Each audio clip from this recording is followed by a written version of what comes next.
नमस्कार दोस्तों, स्वागत है आप सभी का आपके अपने चैनल द रिटेल इन्वेस्टर में। आज बात करने वाला हूं एक ऐसे स्टॉक की दोस्तों जो ऊपरी स्तरों से लिटरली में 40% तक गिर चुका है। क्या क्या ये जो स्टॉक है इसके ऊपर कोई बहुत मैनेजमेंट इश्यूज आ गए हैं? क्या स्टॉक खराब हो चुका है? और अगर नहीं तो भाई इतनी लगातार इतनी बड़ी गिरावट के पीछे का असली कारण क्या है, रीजन क्या है? और मैं क्यों कह रहा हूं कि जो लॉन्ग टर्म निवेशक है उनको ये स्टॉक एक बहुत ही ज्यादा अच्छा मौका दे रहा है इन्वेस्टमेंट का।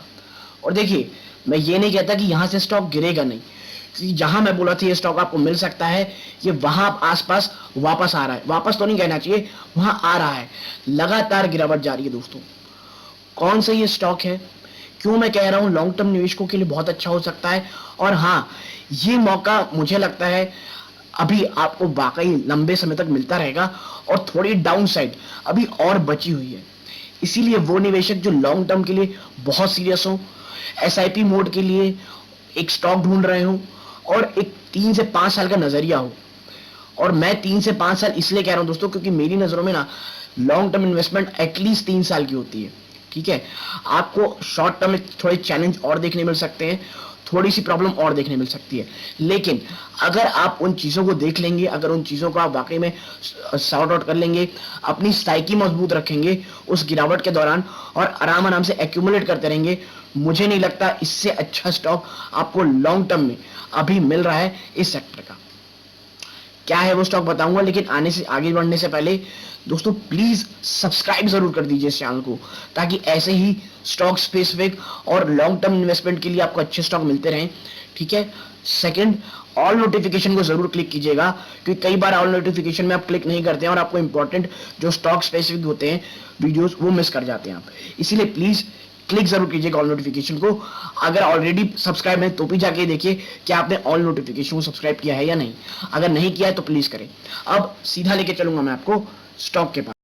तो देखिए, स्टॉक का नाम है दोस्तों सीएट लिमिटेड, और ये मैं दूसरी तीसरी बार ये वीडियो बना रहा हूं इसके ऊपर, और मैं बार बार एम्फेसाइज किया था कि ये स्टॉक आपको 900 रुपए के आसपास जरूर आता हुआ दिखेगा।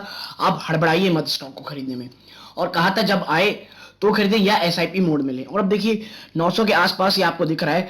आज भी 1.73% की इसमें गिरावट हुई है, और कितना 934 की यहाँ पे ये स्टॉक यहाँ तक पहुंच गया है।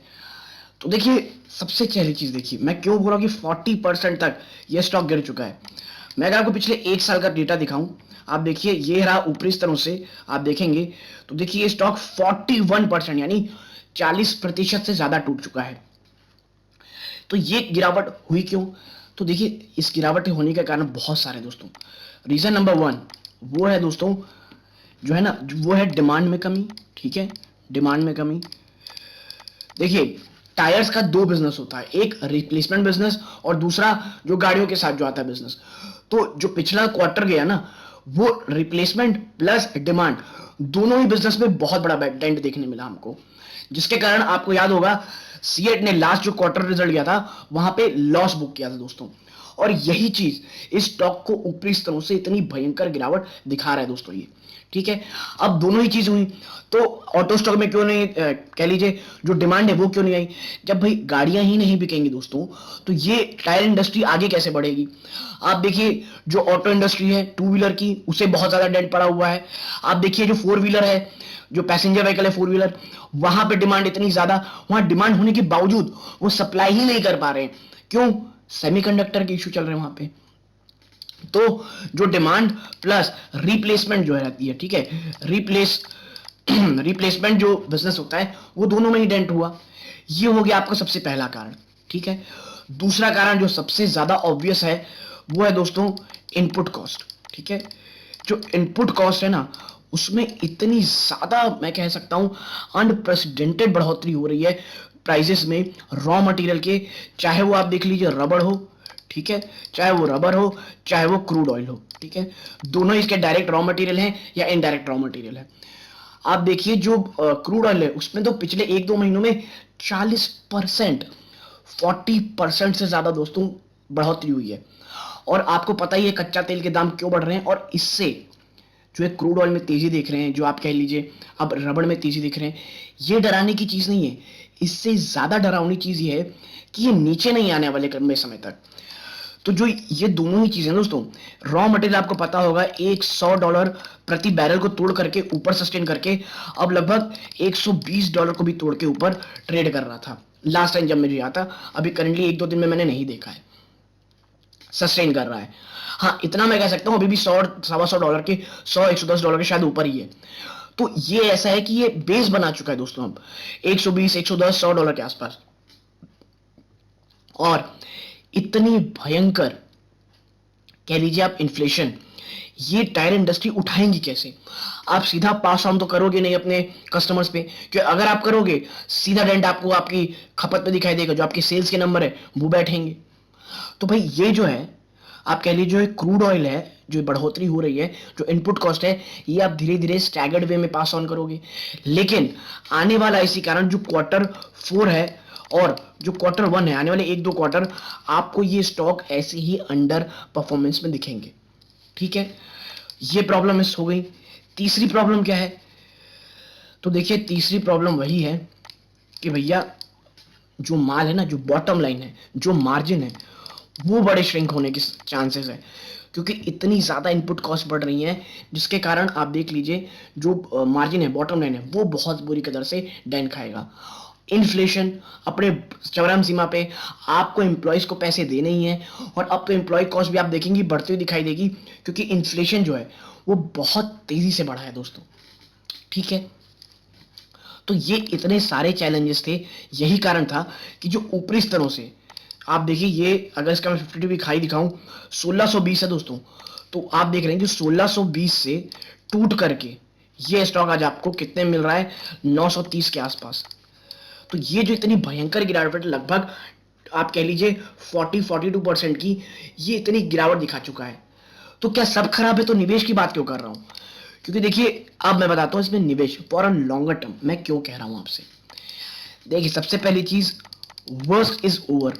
ठीक है, वर्स्ट इज ओवर। जितनी भी तमाम प्रकार के जो कह लीजिए आप गड़बड़ हैं या नेगेटिव न्यूज है, वो सब सीएट टायर के अंदर आप कह लीजिए प्राइसिंग हो चुकी है, डिस्काउंटेड हो चुकी है। अब जो निवेशक है वो इस बात का माइंडसेट बना चुके हैं कि भाई बहुत ज्यादा निगेटिविटी, बहुत ज्यादा गिरावट स्टॉक में हो चुकी है। ठीक है, तो अब यहां से ज्यादा डाउनसाइड दिखाई नहीं देता है।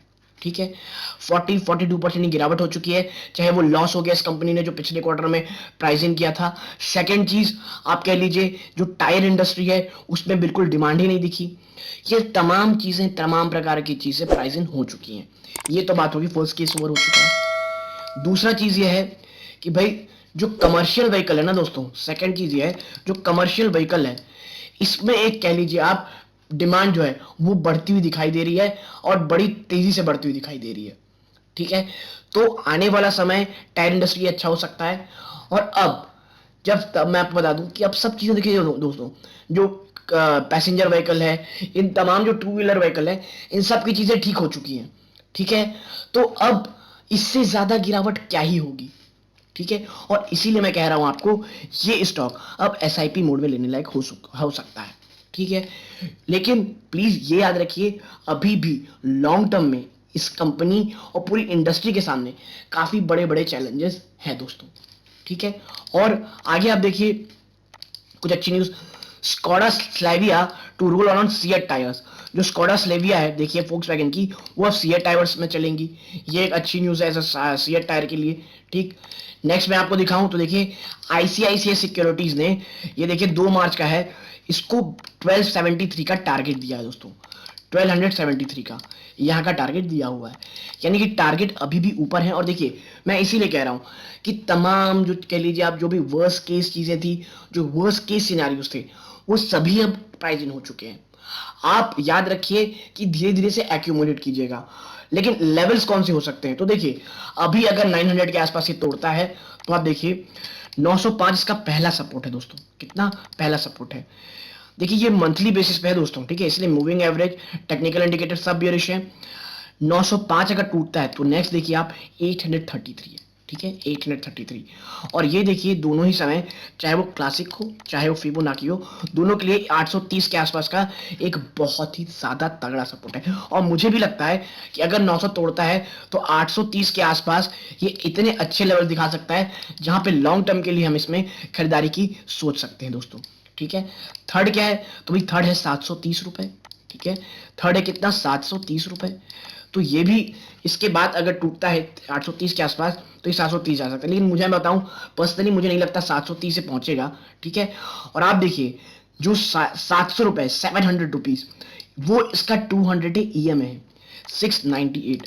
तो अगर वर्स्ट केस सिनेरियो भी हम देखेंगे तो आप देखिए 700 रुपए से अभी नीचे नहीं जाने वाला, यानी करंट मार्केट प्राइस है आप लगभग मान लीजिए 200 रुपए, यानी कि यहां से डाउन साइड मैक्सिमम 20% एटलीस्ट, मतलब एट मैक्सिमम, सॉरी एटलीस्ट नहीं मैक्सिमम। और ये मैं वर्स्ट केस सिनेरियो की बात कर रहा हूं दोस्तों।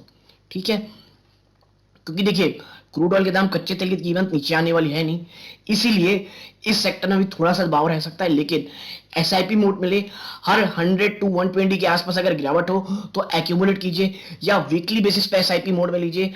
आप देखेंगे कि जब स्टॉक निचले स्तरों पे आएगा आपके पास एक बहुत अच्छी अमाउंट एक्यूमुलेट हो चुकी होगी।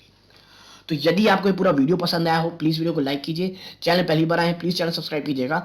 यहां तक जुड़े रहने के लिए आप सबका बहुत बहुत धन्यवाद। ये इस वीडियो का अंत है। जय हिंद दोस्तों।